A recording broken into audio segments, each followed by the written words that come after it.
Wysteria, energy, twister.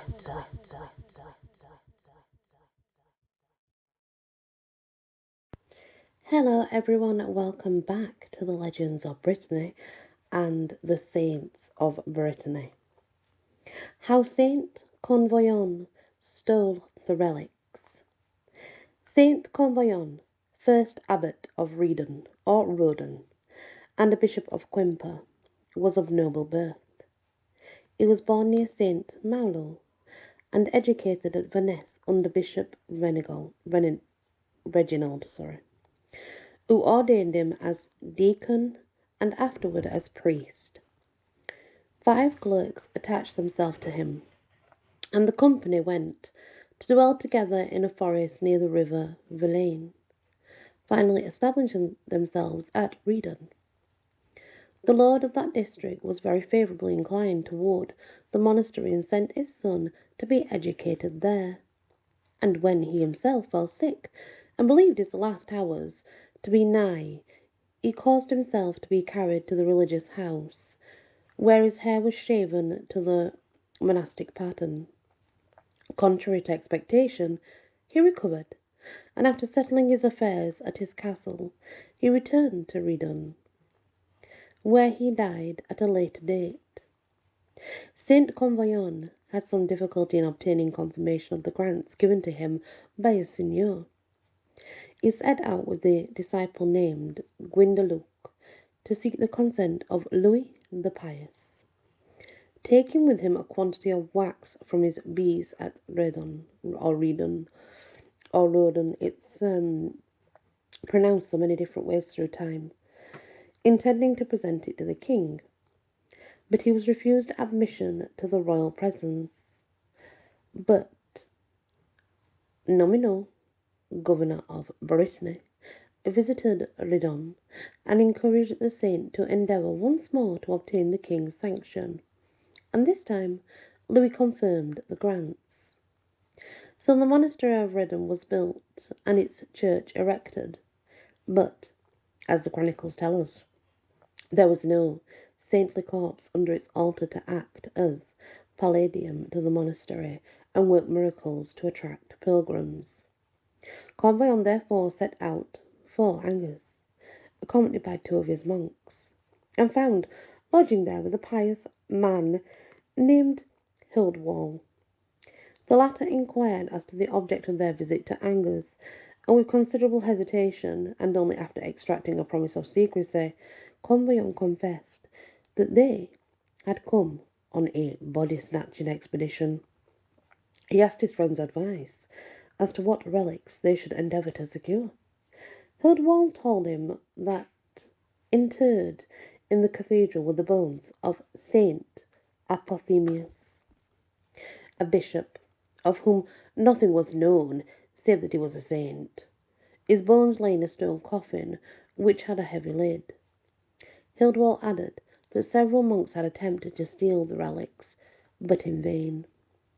Convoyon and his monks bided their time for 3 days, and then on a dark night, armed with crowbars, they set out on their gruesome mission. They reached the cathedral, entered, and, after singing praises and hymns, raised the coffin lid. Securing the bones, they made off with them as quickly as possible, and in due course reached Redon with the bones in safety. The reception of the relics was celebrated by the monks with great pomp and ceremony. Miracles were at once performed, and the popularity of Saint Apothemius was firmly established. When the Bishop of Vannes died, in 837, the see was filled by Susanus, who obtained it by bribery.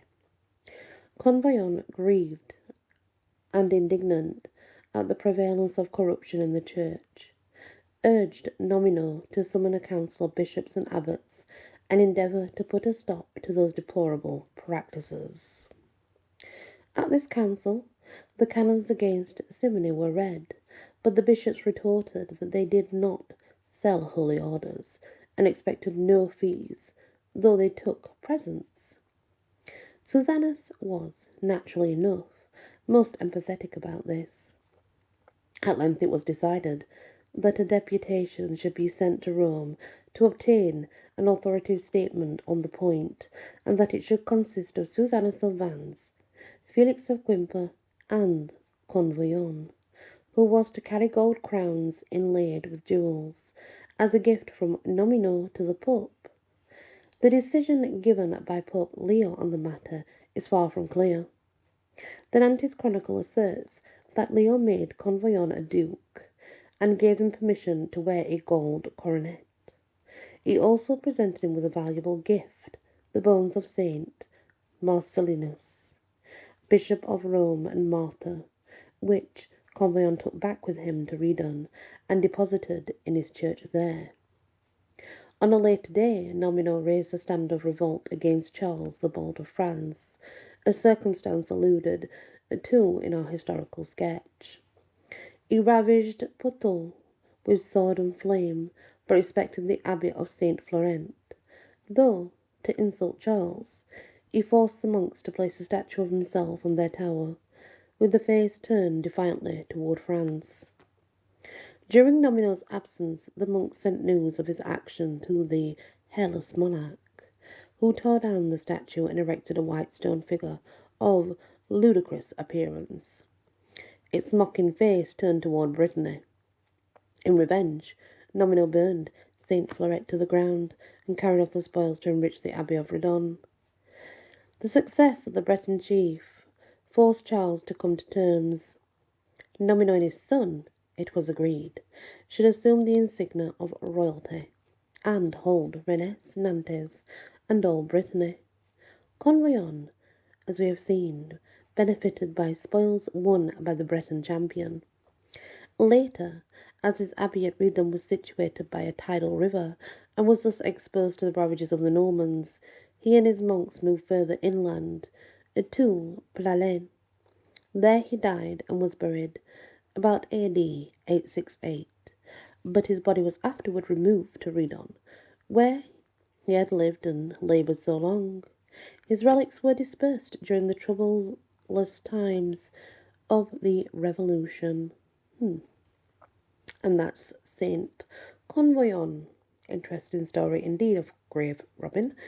I did not know that priests did this back then, but clearly it states they did. Interesting indeed. Thank you for listening to this part of the Legends of Britany and the Saints, and many blessings. Wysteria.